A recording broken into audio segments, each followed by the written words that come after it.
Revenge films.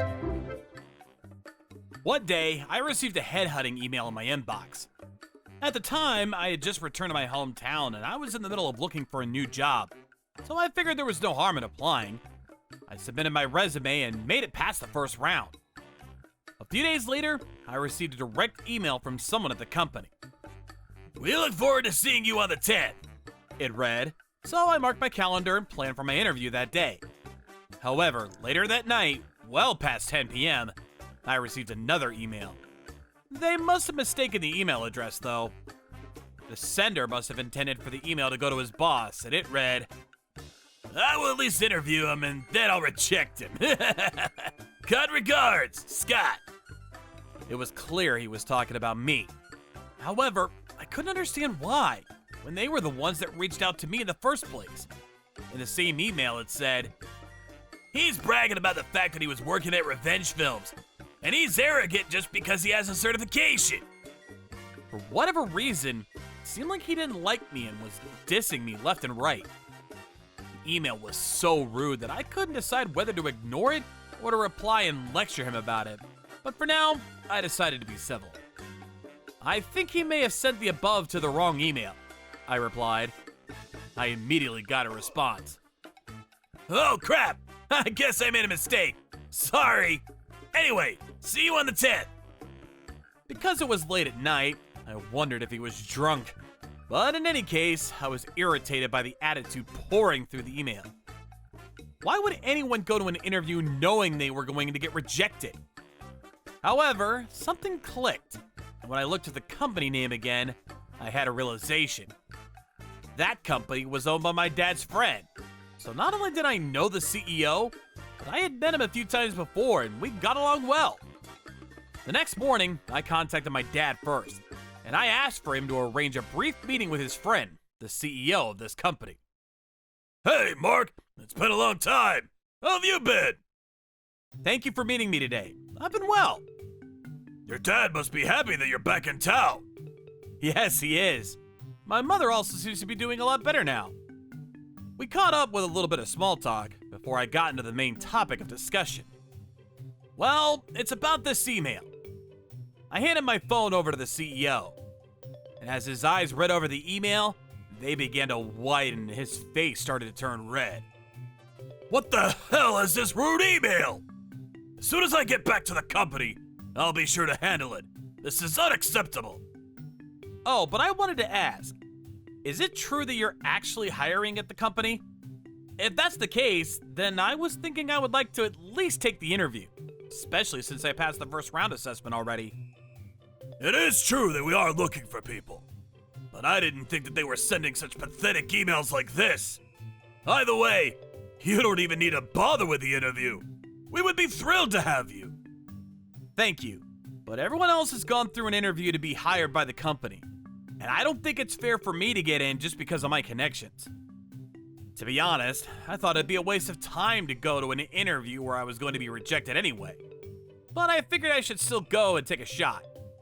After seeing you and speaking with you, I'm reminded of what a great leader you are, and I would love the opportunity to work for you." "You're as straightforward as ever, Mark, but that's what's so great about you. All right then." "Thank you very much."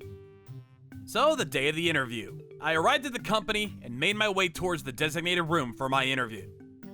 Sitting in the room was the guy who I presumed had sent the email and his boss. The two of them grinned at each other as I walked to the door. "Wow, you must be the man from that email. I'm surprised you came. Go ahead, take a seat." As the boss spoke to me, this guy named Scott was clearly holding in his laughter as he said, "Come on, boss, you're gonna reject him anyway, right? And you, knowing that you're gonna be rejected and yet you still showed up. Are you stupid? We really don't need any idiots like that in this company. Our company is a major corporation. It's a household name that anybody would know." "Exactly. That's why we're looking for the best of the best to join us." Upon looking at the job description and knowing the services that your company offers, I believe I have quite a few skills and certifications that could contribute to advancing this business. Can you please tell me your thoughts about that? Excuse me? Just because you have some certifications doesn't mean anything. And realistically, if you're good at your job, then what happens to us? Why would we let you join the company only to take our positions? In that case, can you please explain the original email? I believe you were the ones that reached out to me because you were trying to recruit the best of the best. Eh? That email was just for our amusement. We bring in the losers who are so proud of their education and get excited just because they passed the first round application. And then we rip them apart in the interview and send them home with their tails between their legs. Although every now and then, we're able to fish a cute girl. And when that happens, we offer them a job, of course. It's perfect, you know? Because we can make them thank us for giving them a job offer by servicing us. In any case, no matter what we say here, we've already confiscated your cell phone before the interview and the security screening. So, not only can you not record us, but there's nothing you can do about it.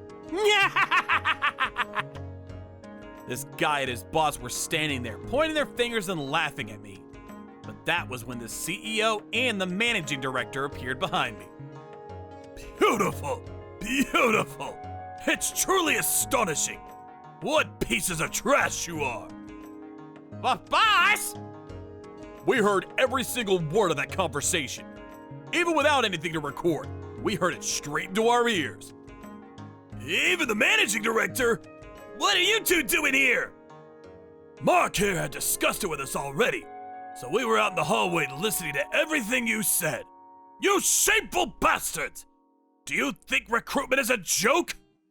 Accepting female employees so that they can be a service to you? And trying to deny an exceptional person like this that could really advance our business? This is preposterous! You know this guy? He is the son of a friend of mine. But that's not all. Back in the day, Mark was tutoring my good-for-nothing idiot son, and somehow managed to get him into an Ivy League university. Not only is he intelligent and highly skilled, but he is also thoughtful and kind, and any company would be lucky to have him. His skill and potential are very clearly written on his resume. Do you have any idea what a disadvantage it would be for us if Mark were to be recruited by another company? Anybody would be able to see that and would fight tooth and nail to recruit him. That's too much, sir. That's a lot of pressure to live up to. I'm only speaking the truth.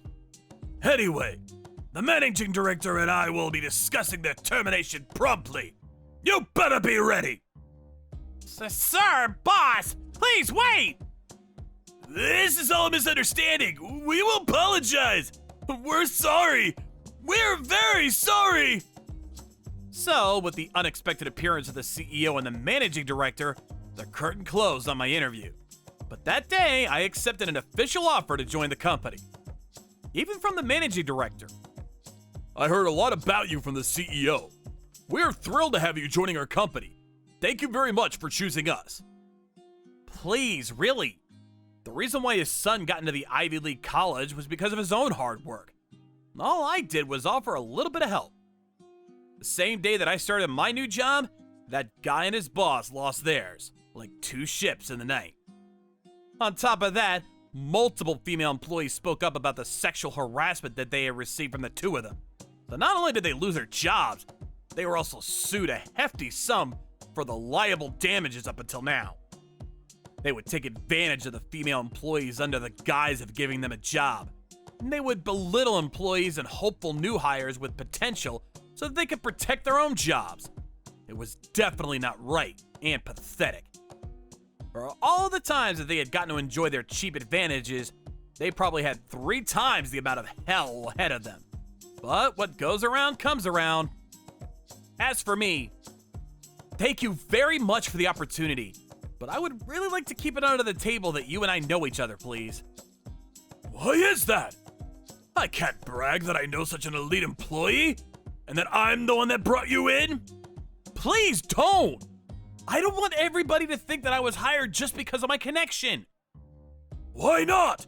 As soon as everybody sees just how intelligent you are, they'll know that you're not here just because of your connections. Even if that were the case, please don't. I'm almost begging you. I'm sure my father said the same. Fine, if you wish. I was looking forward to bragging about you. CEO is usually very intense, but behind closed doors he can be a bit of a kid, and I get to see both sides of him closely now. He kept apologizing for his employees' behavior, and was embarrassed that he didn't realize what was going on under his nose. There's no denying that those two were definitely problematic, but the rest of the employees in the company were truly great people, and I was glad to be part of their team. Although, it is a little bit awkward that the email was the start of it all. How was today's video? If you enjoyed it, please subscribe, like, and leave a comment. Stay tuned for more.